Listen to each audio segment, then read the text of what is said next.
dos olhos do Senhor. Abra a tua Bíblia comigo. Livro de Jeremias. Jeremias, capítulo 17.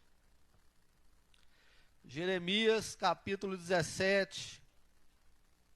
Glória a Deus. Deus é bom. Deus é fiel. Cumprimento também meus irmãos que estão em casa, que posteriormente vão ouvir essa mensagem.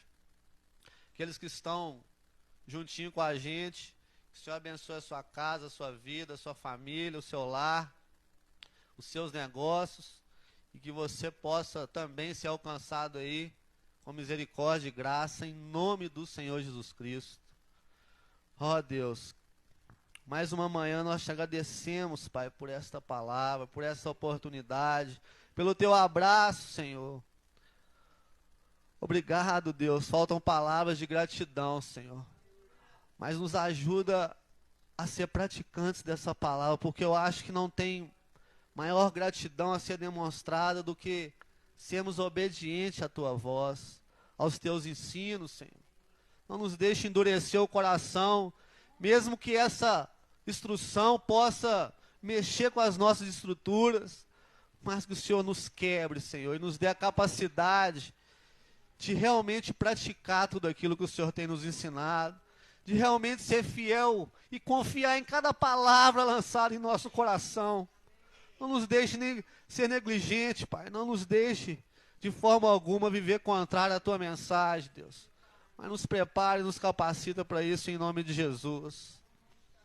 Glória a Deus. Nós vamos ler aqui no versículo 5 em diante. É um texto muito falado, muito conhecido, principalmente esse primeiro versículo que nós vamos ler, mas muito mal interpretado. Muitas das vezes, esse versículo é usado de uma forma tão errada, de uma forma tão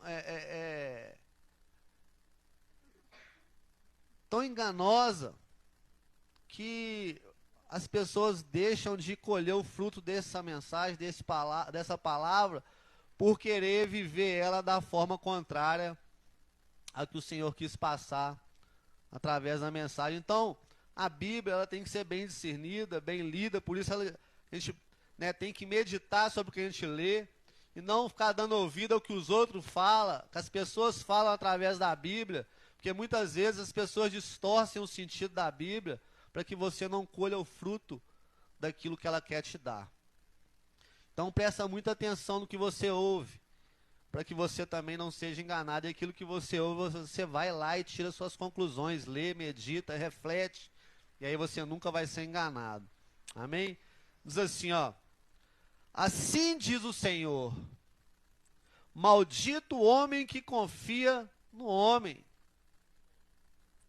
e faz da carne o seu braço, e aparta o seu coração do Senhor, porque será como uma tamangueira no deserto, que não sentirá quando vem o bem, antes morará nos lugares secos do deserto, na terra salgada e inabitável. Bendito o varão que confia no Senhor, e cuja esperança é o Senhor, porque ele será como a árvore plantada junto às águas, que estende as raízes para o ribeiro, e não receia quando vier o calor, mas a sua folha fica verde, e no ano da sequidão não se afadiga nem deixa de dar fruto. Enganoso é o coração, mais do que todas as coisas, e perverso, quem o conhecerá? Eu sou o Senhor, esquadrinho o coração, e provo os pensamentos, isso para dar a cada um segundo os seus caminhos, segundo o fruto das suas ações. Amém? Até aqui em nome de Jesus. Vamos saudar o Senhor com a palavra, com palmas, engrandecê-lo por esta palavra abençoada. Diga para Ele que Ele é maravilhoso, poderoso, digno de toda honra, toda glória, de todo louvor. Tu és maravilhoso, Jesus. Tu és poderoso. Graças a Deus, amém, igreja? Esse texto, ele reflete confiança. O Senhor quer falar a respeito de confiança nesta manhã.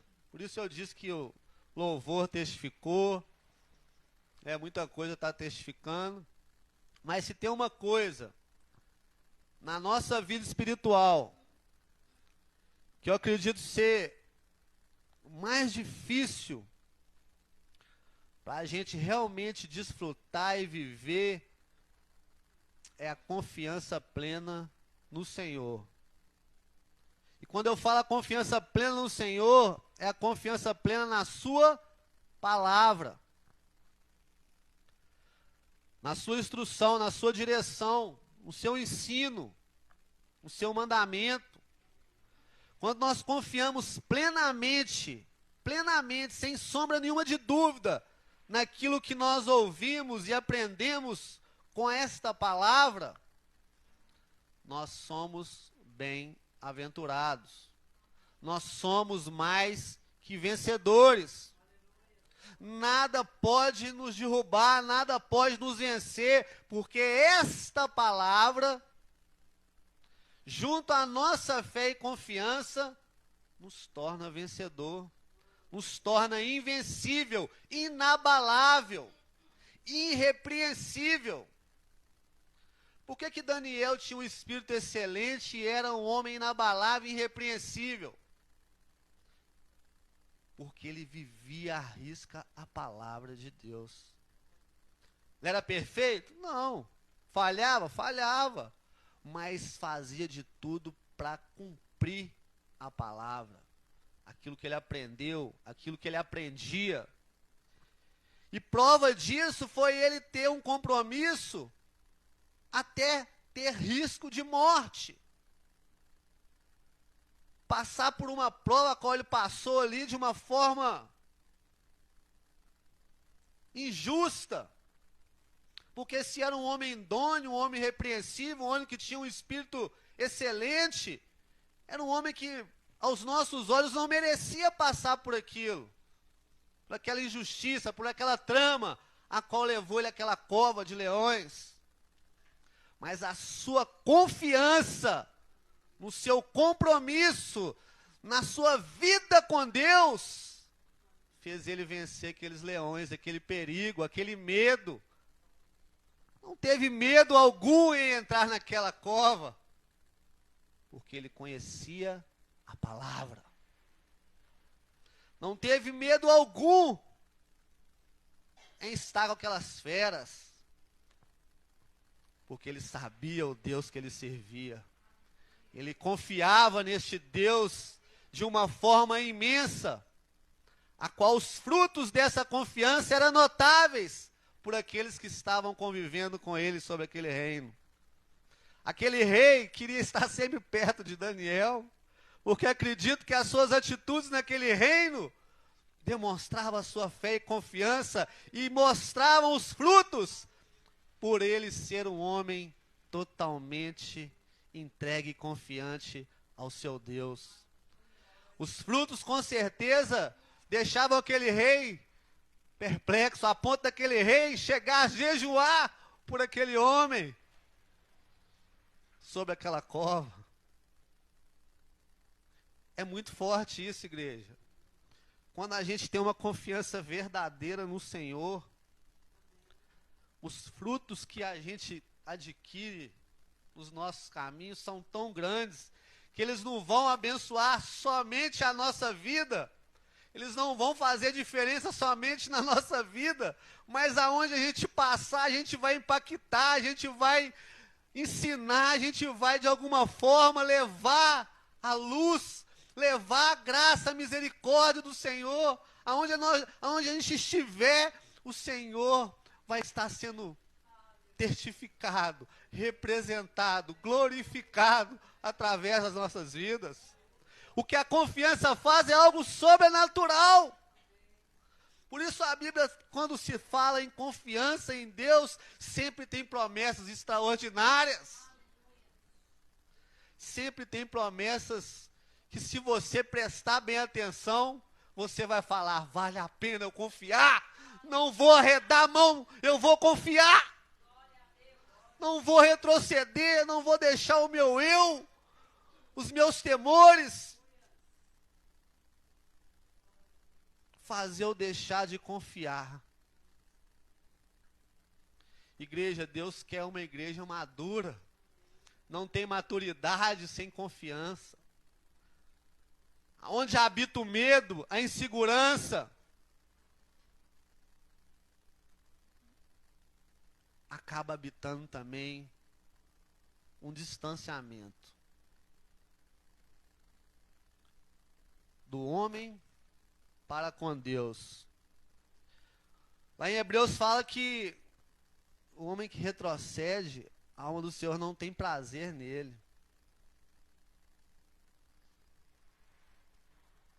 Não que Deus, de alguma forma, quer punir essa pessoa que, de alguma forma, acaba deixando a incredulidade agir na mente, no coração dela. Não que ele queira punir essa pessoa, mas não tem como ele agir se não tiver fé.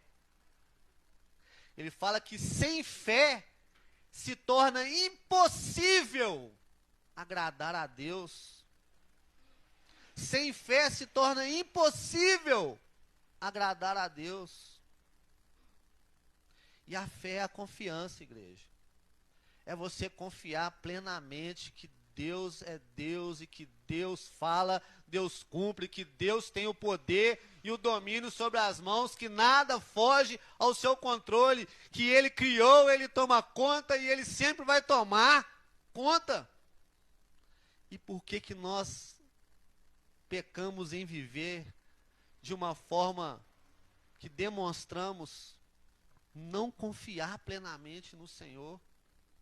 E às vezes queremos, de alguma forma, e agimos de tal forma a buscar confiar mais em nós, nas coisas que vemos, do que nas coisas que não vemos. A fé é a confiar naquilo que não vemos, mas esperamos. É ter a certeza daquilo que não podemos ver, mas sabemos existir.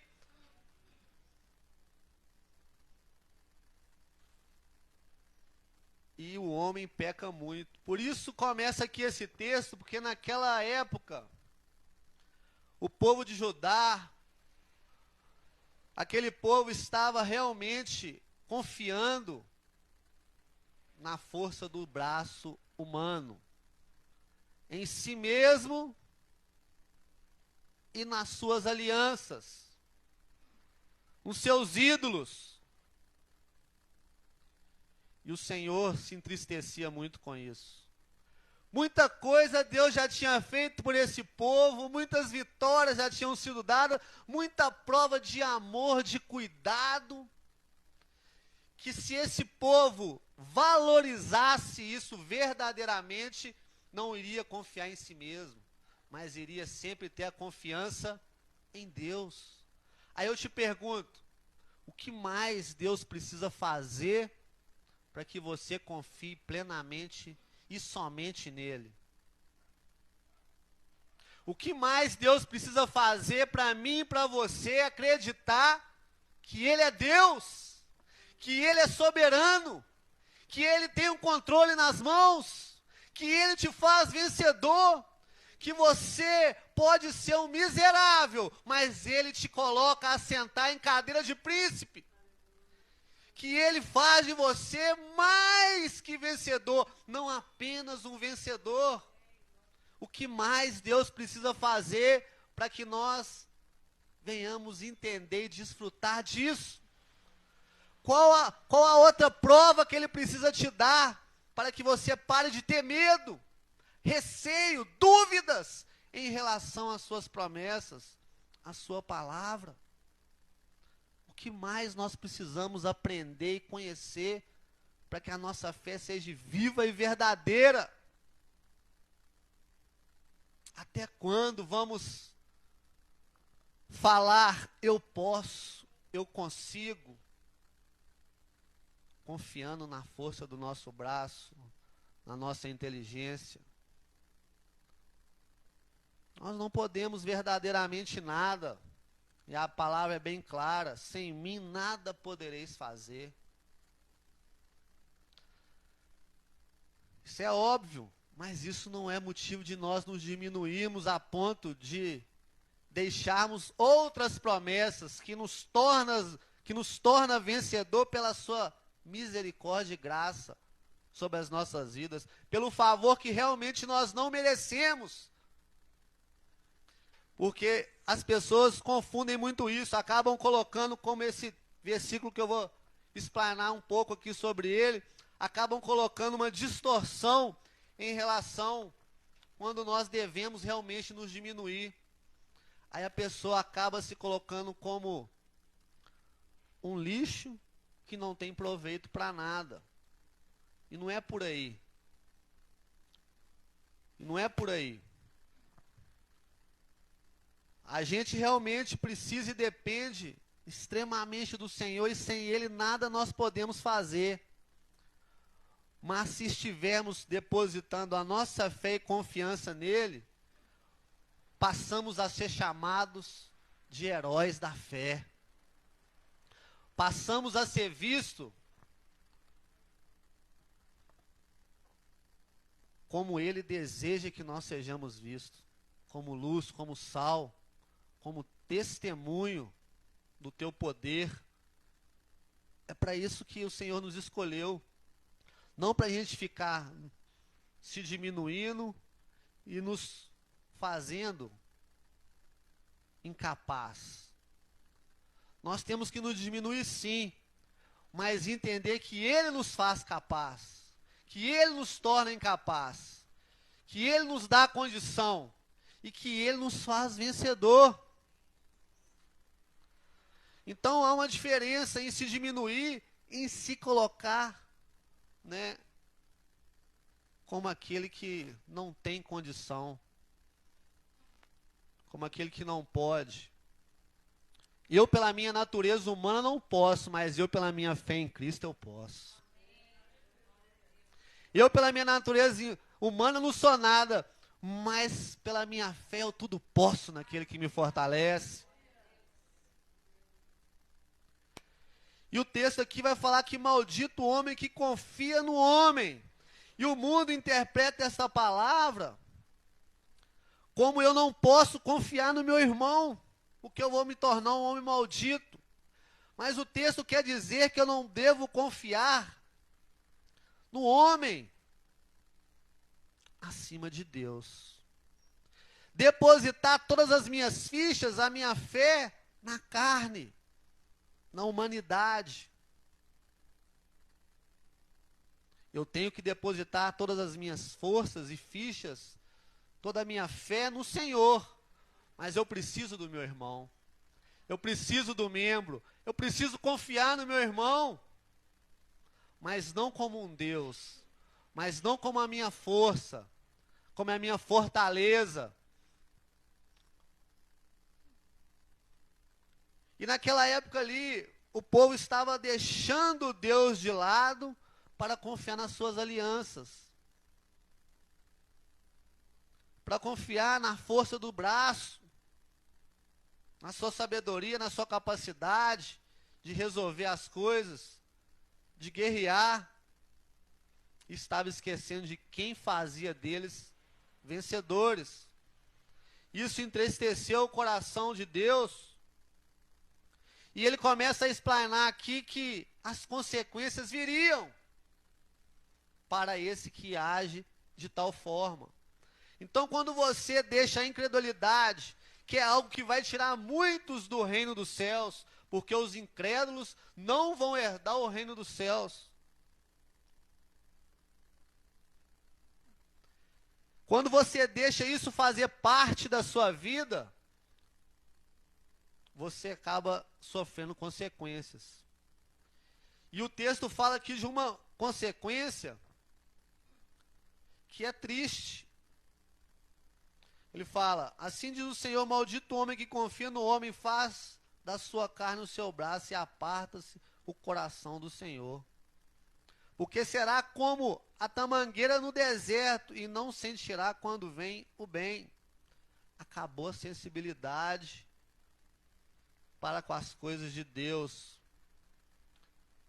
A pessoa que não confia em Deus, jamais ela vai sentir a presença de Deus. Jamais ela vai sentir verdadeiramente a presença de Deus. Ela pode sentir qualquer outra coisa, se emocionar, ela pode sentir várias coisas, mas a presença de Deus necessita da sua confiança nele.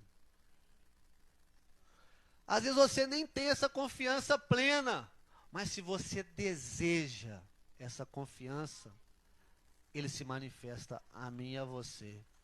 Por isso, quando você se humilha na presença de Deus, em busca de ter mais fé, mais confiança, mais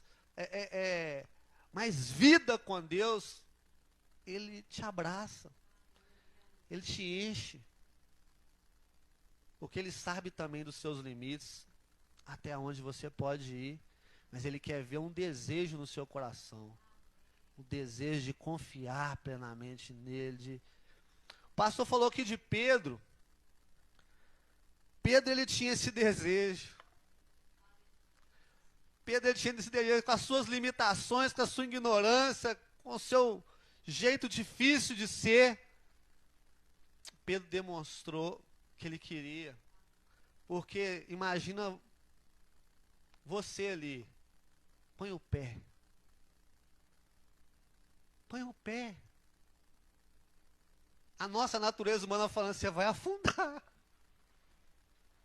Não tem jeito, você vai afundar, não tem nada que vai te parar aí. Aquilo lá é um fantasma que está lá em cima da água, só pode. Isso não existe. Põe o pé. E aí vem os medos, os temores, a dúvida, vem toda a pressão ali, humana. Mas Pedro falou, não, eu quero. E esse falar eu quero é você pôr o pé. É você pôr o pé, você se lançar. E várias circunstâncias da vida vai falar para você, põe o pé. Confia em mim. Confia em mim, vem. Confia em mim, vem. Mas a natureza ali naquele momento acabou sendo cruel com Pedro. Pedro deixou por alguns momentos, tirou os olhos do Senhor e voltou os olhos para aquela grande ventania, aquela grande tempestade. E o que aconteceu? Realmente ele começou a afundar. Mas se Pedro agisse como Daniel, não, pode me julgar aqui dentro que esses vão fazer carinho nesses leão. Meu Deus me deu domínio sobre todas as coisas. Me deu domínio sobre os animais silvestres, as pestes aí, os animais ferozes. Deus me deu domínio sobre isso. Essa palavra está aqui dentro. Viva aqui dentro, eu vou temer o leão? Vou não, pode me julgar lá dentro. Pedro não teria afundado se ele permanece olhando para Jesus, para a palavra. E o que nos faz ser derrotados nos nossos dias? Deixar de olhar para a palavra. Às vezes você até já ouviu, já alimentou, já conhece, mas volta os olhos para o problema e não volta os olhos para a palavra. Aí você começa a afundar. Aí você se torna esse homem que acaba se deixando ser insensível, deixa de sentir confiança, porque as suas atitudes não demonstram confiança. O texto vai falar também a respeito disso. Então há uma separação para aquele que realmente não confia, e ele acaba deixando de desfrutar. Antes morará em lugares secos do deserto, na terra salgada e inabitável. Acho que não tem coisa pior do que você desejar dar fruto, mas as suas escolhas te levar para um caminho onde esse fruto não cresce, não nasce, não acontece. Quando a nossa fé é levada para o medo, para o receio, para a dúvida, não tem como gerar fruto. A nossa vida se torna infrutífera. A nossa vida só pode dar fruto na presença de Deus se ela estiver firmada a uma fé viva na palavra, na promessa de Deus. Por isso o crente sem palavra é um crente sem terra, sem adubo, sem condição alguma de dar fruto. Foi falado isso lá na Bevimar, um crente que não lê Bíblia é um crente que não pode dar fruto. Poxa, Alexandre, você está sendo duro. Não, estou sendo verdadeiro. Um crente que não lê palavra, ele não pode dar fruto. Ele tem que estar ligado à videira. Porque senão ele se torna um galho seco. Ele se torna um galho no deserto, onde não tem nada que possa fazer ele gerar fruto. E quando ele está como essa árvore aqui num lugar seco, sem vida, ele se torna também sem vida. E o que nos torna sem vida é a falta de confiança e contato com essa palavra. Sem a palavra nós estamos mortos espiritualmente. Sem confiança nós estamos mortos espiritualmente. E o que nos traz confiança? A palavra. A fé vem pelo ouvir e o ouvir a palavra de Deus. Você precisa ler a Bíblia, igreja. Eu preciso ler a Bíblia, igreja. Nós precisamos nadar de braçada na Bíblia, igreja. Porque só assim nós vamos confiar em Deus. Só assim nós vamos aprender a confiar em Deus. Só assim a nossa fé vai ser cada vez mais viva. Mas eu não tenho tempo, Alexandre, eu luto muito, é muita coisa, é muitos afazeres. Mas se você não renunciar a algo para ter esse compromisso, você vai continuar da mesma forma que você está. Tendo medo, dúvida, insegurança, receios. E isso traz consequências. Falta de fruto, falta da presença de Deus. E o texto vai continuar falando.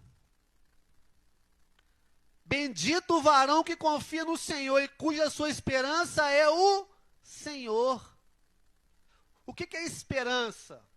É você esperar, é você ter a sua confiança que Deus é contigo, que Deus não falha, que Deus promete e Deus cumpre, que Deus te ensinou e Deus vai te dar a capacidade de desfrutar, de viver, de ser testemunha daquilo que Ele te revela, daquilo que Ele quer que você seja, daquilo que vai glorificar Ele sobre a sua vida. Esperança é você ter essa certeza, eu espero somente nisso. Eu espero somente no Senhor, confio plenamente. Todas as circunstâncias me diz ao contrário. Eu olho, só vejo dificuldade, só vejo porta fechada, mas existe uma palavra que eu conheci, que foi me revelada e que me faz acreditar que eu vou vencer. E é nessa palavra que eu vou me agarrar, que eu vou depositar todas as minhas fichas, que eu vou me lançar, nem que eu tenha que andar com os olhos fechados para aquilo que eu estou vendo, mas eu vou andar com os olhos abertos para aquilo que eu estou crendo. Os olhos podem fechar para aquilo que está à minha frente, mas os meus olhos internos, o meu coração vai se abrir para aquilo que eu espero, para aquilo que é a fé viva e verdadeira, a fé eficaz. A fé que eu não preciso ver, eu só preciso crer. Por que que Deus ia colocar 366 vezes na Bíblia, não temas, crê somente?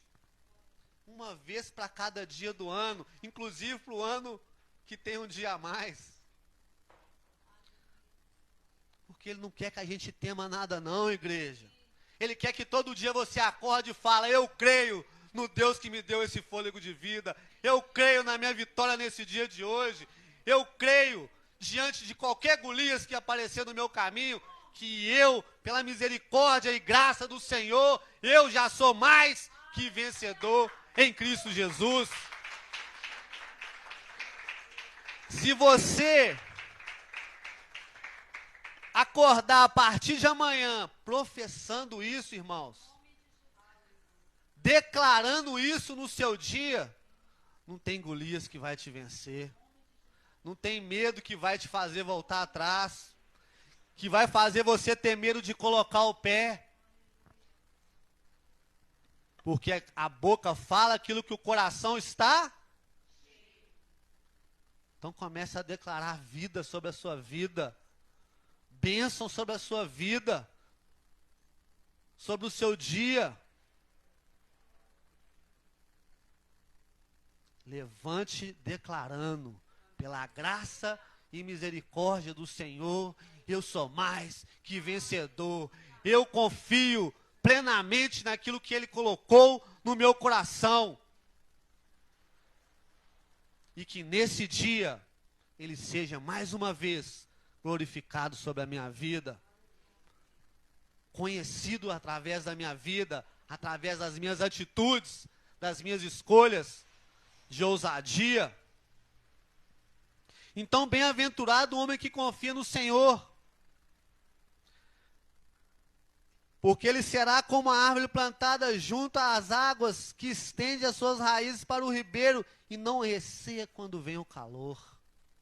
Pode vir a luta que for, mas a sua folha fica verde, e no ano de sequidão não se afadiga, nem se deixa de dar fruto. Ô igreja, eu tenho desfrutado muito disso.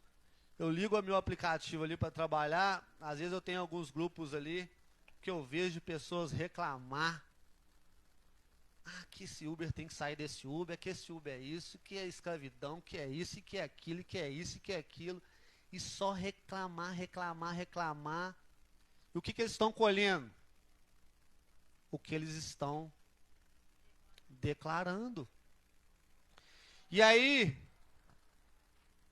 eu tenho visto essa promessa se cumprir na minha vida. Naquele dia que 10, 20 reclamou, 30 reclamou, Deus foi lá e me honrou. Tá seco, mas eu faço de você uma árvore frutífera. Eu derramo sobre a sua vida as minhas bênçãos, porque quem dá é Ele, não é o tempo, não é as circunstâncias. Quem dá é o Senhor, é a sua fé, é o seu compromisso, é a sua verdade com o Senhor. É Ele que faz toda a diferença na minha e na sua vida. Não importa se o governo está ruim, se o comércio está ruim, se as coisas estão virando de perna para o ar, Ele vai te honrar, segundo a sua fé. Segundo a sua fé, a sua confiança nele. Então não olhe para as circunstâncias, igreja. Nós estamos passando e vamos passar por realmente circunstâncias difíceis. Desculpa. Nós vamos sim atravessar, porque nós estamos vendo isso aí ser escrito. Através do que o homem tem semeado, do que o homem tem plantado, nós sabemos, mas nós somos um povo, não melhor, mas um povo que é Deus é quem cuida, que é Deus é quem honra, que é Deus é que nos faz forte, que é Deus é que nos alimenta.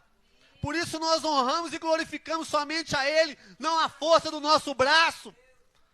Se nós temos comida na nossa despensa, é porque Ele nos deu saúde e capacidade para buscar este alimento. Não porque nós tenhamos capacidade, porque somos talentosos. Não, mas é porque Ele tem cuidado de nós. Nós pensamos diferente do que aquele que se torna altivo, soberbo. Não, eu consegui porque eu sou o cara. Porque eu tenho habilidades diferenciadas. Porque eu sou mestre. Porque eu sou isso, porque eu sou aquilo. Porque eu domino a área. E não tira o eu dele. Não, nós pensamos e agimos diferente. Nós somos dependentes da graça e misericórdia do Senhor. E é essa a certeza que nós temos que carregar com a gente e confiar que Ele jamais, jamais vai abandonar os seus. Aquele que o Pai trazer a mim, de maneira nenhuma eu lançarei fora. E se Ele é a fonte de vida a jorrar, se Ele é o próprio maná, o que vai te faltar, igreja? Ele cuidou daquele povo no deserto, dia após dia, e fez aquele povo acreditar que Ele cuidava, não era um dia só na semana, um dia só no ano, um dia só no mês, não. Era todos os dias. Não pega mais, não. Pega o de hoje, porque eu tenho prazer em cuidar de você amanhã. Eu estou cuidando hoje e vou continuar cuidando amanhã, depois da manhã e até a consumação dos séculos. Deus quer que nós confiamos mais nele e menos no homem. Gente, eu vejo o crente apavorado porque o governo mudou. Crente desorientado. Aonde está a fé dele, igreja? Ele pode até falar que está em Deus, mas as atitudes não estão mostrando isso. Crente vive em paz, descansado, porque ele pode estar em meio Sodoma e Gomorra, mas Deus sempre vai enviar um anjo ali e falar: vem cá, você é a menina dos meus olhos, você é o meu servo fiel, você é o meu servo fiel.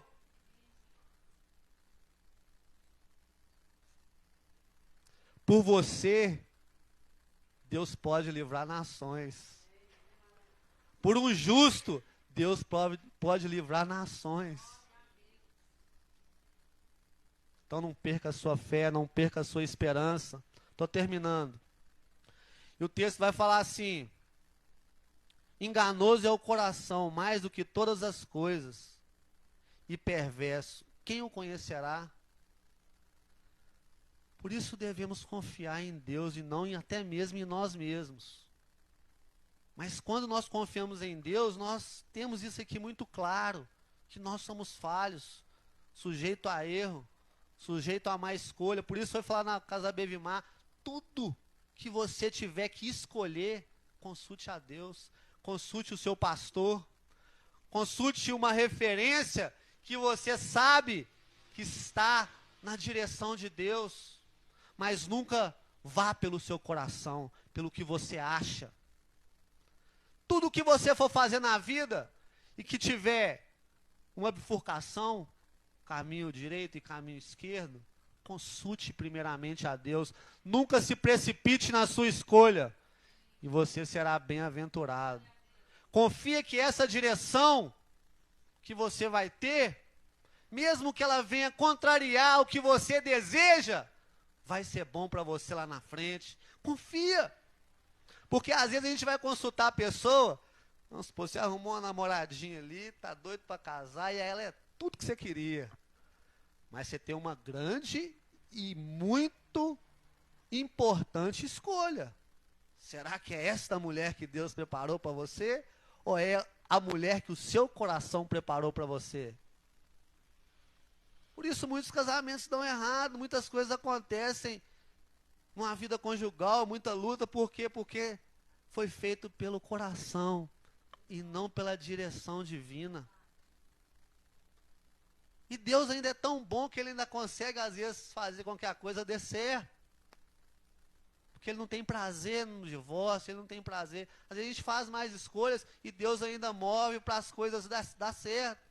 Mas tem as consequências, que não são boas e agradáveis. E aí você chega para essa pessoa e fala: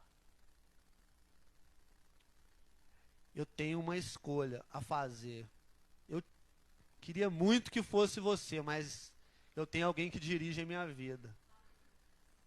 Aí você chega e pergunta ali o seu pastor: ô pastor Raimundo, nossa, eu conheci uma menina aí, e essa menina é uma bênção, e eu tô louco, apaixonado, alucinado por ela, só que eu sei que eu preciso de uma direção de Deus, porque é algo muito importante para a minha vida, e eu não quero tomar essa decisão somente pelo meu coração. Aí o pastor, usado ali por Deus como anjo da igreja, vira para você e fala: eu não tenho uma notícia boa para te dar, não. Essa não é a mulher para sua vida, não. Na hora que aquilo te abate, na hora que aquilo te entristece, porque o seu coração ansiava por aquilo. Ansiava por aquilo. E aí você fala: ah, pastor, não leva a mal não, eu gosto muito do Senhor, mas eu acho que é de Deus sim. Aí você vai pelo coração, deixa a voz de Deus, vai pelo coração, aí vem, luta em cima de luta, problema, puxa, por que eu não ouvi o pastor? Por que eu não ouvi a direção? É assim que acontece, igreja. Às vezes Deus vai falar não para você, porque Ele conhece lá na frente o que eu e você não conhecemos. E às vezes aquilo que você menos espera, que você fala assim: ah, isso não tem nada a ver comigo. É ali que está a sua felicidade. É ali que está a sua felicidade. Então o nosso coração ele é enganoso. Lembra dessa palavra? Sempre peça a Deus direção. E quando Ele falar o que você não quer escutar, confia, acredita e vai por esse caminho, que você vai ser bem-aventurado. Mas lembre, peça conselho, a palavra, a Deus. Quando o pastor falar com você, você vai lá e testifica isso na palavra. Aquele que busca, encontra. Deus jamais vai te enganar. O pastor vai falar com você, e eu tenho certeza que o que ele falar com você, você vai tirar na palavra e vai continuar falando. Porque Deus não mente. Então, tudo que você for fazer, busque direção. E para encerrar, vai falar assim, ó: eu sou o Senhor, esquadrinho o coração e provo os pensamentos. Isso para dar cada um segundo os seus caminhos e segundo o fruto das suas ações. Quem traça os nossos caminhos, igreja, somos nós. Deus tem caminhos bons para mim e para você, mas quem escolhe é eu e você. Se o meu caminho, se a minha escolha estiver dentro da palavra, bem-aventurado eu serei. Mas se a minha escolha estiver voltada ao meu coração, ao meu desejo, ao que eu acho, pode ter certeza que eu vou dar murro em ponta de faca e que eu vou sofrer consequências. E isso vai acarretar frutos amargos ou frutos bons. Então você quer olhar para a vida de uma pessoa, se ela está andando com Deus, olha o fruto que essa vida está dando. Olha o fruto que essa árvore está dando. Aí você vai ver o tamanho da confiança dessa pessoa, da obediência, da fidelidade, do compromisso com essa pessoa para com Deus. Se a pessoa só dá fruto amargo, só dá decepção, desgosto, só dá problema, como que uma pessoa dessa confia em Deus e está vivendo a vontade de Deus, está fazendo escolhas direcionadas por Deus? Não tem como. Mas também não tem como a pessoa estar vivendo compromisso com Deus verdadeiro, confiando em Deus, escolhendo segundo a palavra e não dar fruto bom. Uma árvore boa não tem como dar fruto ruim. E uma árvore ruim não tem como dar fruto bom. É só observar. Então, quando você for escolher um marido, um amigo, um companheiro, um pastor, é fácil, é só olhar para o fruto. Essa pessoa está dando. É só observar a árvore, o Senhor nos ensinou isso. Eu vou escolher um amigo para me caminhar, para me andar com ele, eu vou ficar olhando para o fruto que ele está dando. Se ele estiver dando fruto amargo, então tem que evangelizar ele. Posso até ser amigo dele, mas não íntimo dele. Eu vou me tornar íntimo dele quando ele estiver no mesmo caminho que eu estou. Mas até lá, eu tenho que me prevenir, me resguardar. Aí eu vou ser usado como luz na vida dele. E não como membro com membro. Amém, igreja? Amém. Então vamos estar muito atentos a isso. Vou escolher um marido, uma esposa. Não importa o que você vai escolher. Observa o fruto. Amém? Essa é a palavra que eu deixo, meus irmãos, em nome de Jesus. Uma salva de palmas, uma palavra para o Senhor. Amém?